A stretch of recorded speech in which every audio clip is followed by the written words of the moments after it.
Hi friends, Dharmendra Pradhan రాజీనామా చేశారు. కేంద్ర విద్యాశాఖ మంత్రి ఆయన రాజీనామా చేయాల్సిందని సీజేపీ వాళ్ళు ప్రొటెస్ట్ చేస్తారు. ఢిల్లీ జంతర్ మంతర్లో నీట్ పేపర్ లీకేజ్ అయిన దగ్గర నుంచి ఈ విషయం మీద మాట్లాడుతూనే ఉన్నారు. ఇప్పుడు ఆయన రాజీనామా చేసింది వీళ్ళు ప్రొటెస్ట్ చేస్తున్నారనే.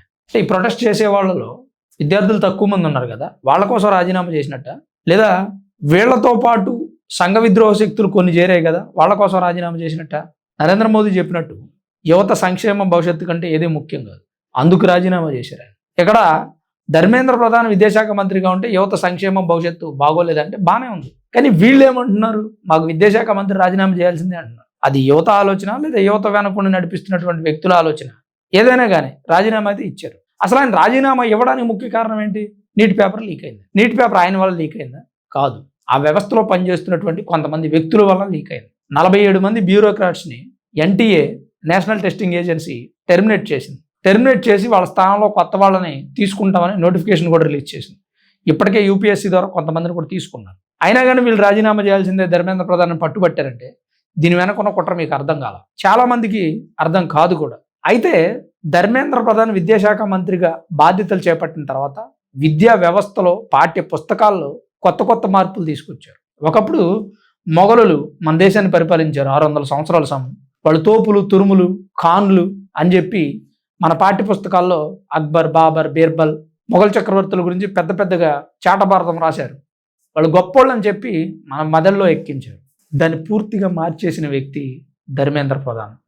వాళ్ళ చరిత్రని పుస్తకాల నుంచి తీసేశారు. ఇది చాలామంది డైజెస్ట్ చేసుకోలేకపోయారు, ముఖ్యంగా ప్రతిపక్ష పార్టీలు. అండ్ అలాగే భారతదేశ గొప్ప వైభవాన్ని, భారతదేశ ఘన చరిత్రని పిల్లలు చదివే పాఠ్య పుస్తకాల్లో యాడ్ చేసినటువంటి వ్యక్తి ధర్మేంద్ర ప్రధాన్. అందుకు చాలామందికి ఆయన నచ్చలేదు. అండ్ అలాగే 1975 ఎమర్జెన్సీ 18 నెలల పాటు భారతదేశాన్ని ఒక జైల్లో బంధించారు. వాస్తవంగా అదే, దేశాన్ని జైల్లో బంధిస్తే ఎలా ఉంటుంది అనడానికి అదొక ఉదాహరణ. అలా ఉన్నటువంటి 1975 ఎమర్జెన్సీని కూడా పిల్లలు చదివే పుస్తకంలో యాడ్ చేశారు. అందుకు ధర్మేంద్ర ప్రధాన్ విద్యాశాఖ మంత్రిగా ఉండడం వీళ్ళకి ఇష్టం లేదు. గతంలో ఏ విద్యాశాఖ మంత్రి కూడా ఇలాంటివి చేయలేదు. సో అందుకే వాళ్ళు రాజీనామా చేయాలని వీళ్ళు డిమాండ్ చేయలేదు. ఎందుకంటే ఖలిస్తానీ పన్ను ఒక ఆయన, ఖలిస్తానీ ఉగ్రవాదులు అంటే మీకు తెలియదు ఏముంది, 10 లక్షల రూపాయలు ఇస్తాను, ఆగస్టు వరకు సీజేపీ వాళ్ళు ప్రొటెస్ట్ చేయాల్సిందే, మోదీ దిగిపోవాల్సిందే, ప్రభుత్వం పడిపోవాల్సిందే అని చెప్పి నానా రకాలుగా మాట్లాడాడు. వీడియో కూడా రిలీజ్ చేశాడు. అలాగే బంగ్లాదేశ్ నుంచి కూడా సీజేపీకి ఫుల్ సపోర్ట్ ఉంది. పాకిస్తాన్ మాజీ క్రికెటర్ ఒక ఆయన భారత్లో జరుగుతుంది కుట్ర అని వివరించి చెప్పాడు. అక్కడ ఉన్నటువంటి వ్యక్తులు చాలామంది ఈ ప్రొటెస్ట్ తప్పుదారి పట్టిపోతుందని మీడియా ముందుకు వచ్చి చెప్పారు. నానా రాద్ధాంతం జరుగుతుంది. ఇప్పుడు ప్రధానమంత్రికి ధర్మేంద్ర ప్రధాన్ రాజీనామా అందించారు. యువత చేస్తున్న ప్రొటెస్టులు నన్ను బాధించాయి, నైతిక బాధ్యత వహిస్తూ నేను రాజీనామా ఇస్తున్నాను. ఆయన రాజీనామా ఇచ్చిన విద్యా వ్యవస్థలో మార్పులు అనేది ఖచ్చితంగా కావాల్సింది.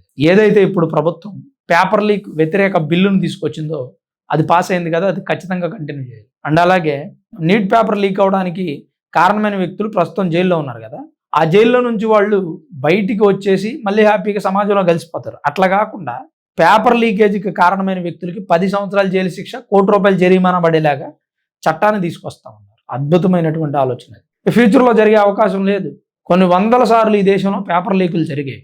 ఇలాంటి బలమైన చట్టాలను తీసుకురాల ఇప్పుడు వీళ్ళు తీసుకొస్తా అంటున్నారు. తీసుకొచ్చి చేస్తే మంచిది అనేది అందరి అభిప్రాయం.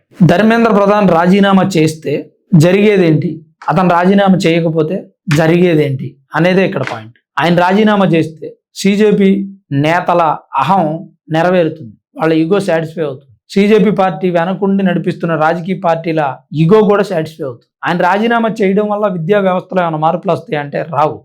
ఆయన రాజీనామా చేసినా చేయకపోయినా విద్యా వ్యవస్థలో మార్పులు తీసుకురావాలని తీసుకురావచ్చు. ఇప్పుడు ఈ ప్రభుత్వం ఆయన రాజీనామా చేయించి ఆయన ప్లేస్లో ఇంకొకరిని పెట్టి విద్యా వ్యవస్థలో ఖచ్చితంగా మార్పులు తీసుకొస్తుందని నేను బలంగా నమ్ముతున్నాను. మరి మీ అభిప్రాయం ఏంటి, మీరేమనుకుంటున్నారు? తప్పకుండా కామెంట్ రూపంలో రాయండి.